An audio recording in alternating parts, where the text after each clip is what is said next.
Сокулук районунун Военно Антоновка айылында эки эркек кишинин жансыз денеси табылды. Ички иштер министрлигинин маалыматына ылайык, соода түйүнүнө жакын жерде өлгөн эки белгисиз адамдын денеси табылган. Алардын денелеринде бычактын издери болгон. Учурда окуя болгон жерде тергөө амалдары жүрүп жатат.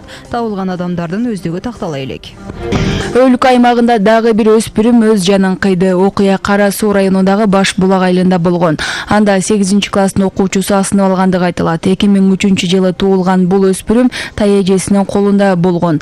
Анын ата-энеси Орусияда иштеп жүрүшкөн. Илектөөдө өспүрүмдүн эч ким менен урушпаганы, окуусун мыкты окуй тургандыгы аныкталды. Учурдан эмне себептен мындай ишке баргандыгы такталууда.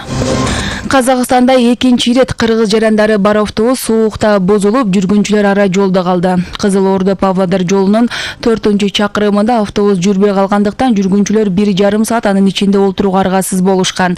Натыйжада 81 адамдын өмүрүнө коркунуч туулган. Бирок учурунда казак куткаруучуларына маалымат жетип, алар башка унаа менен Павлодар шаарына жеткирилген. Буга чейин да Акмола облусунда автобус кыргызстандык 22 жүргүнчүсү менен суукта жолдо калган.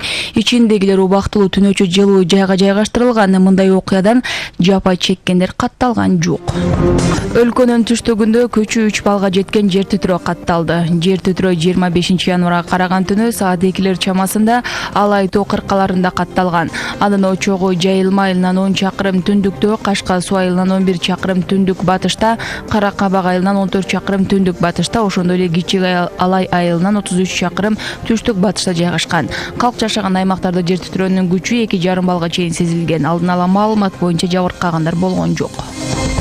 Ички иштер министрликтин ыкчам каттоосунда турган 3 жаран акча талап кылгандыгы үчүн кармалды. Бул тууралуу Ички иштер министрлигинен билдиришти. Министрликке бир жаран кайрылып, белгисиз бирөөлөр 70 000 сом талап кылгандыгын айтып арызданган. Ыкчам иликтөө ишинин натыйжасында милиция кызматкерлери 3 жаранды кармашты. Кармалган жарандар уюшкан кылмыштуу топтун мүчөлөрү катары Ички иштер министрликтин ыкчам каттоосунда тургандыгы аныкталды. Факт боюнча кылмыш иши козголуп, шектүүлөр убактылуу кармоочу жайга киргизилди.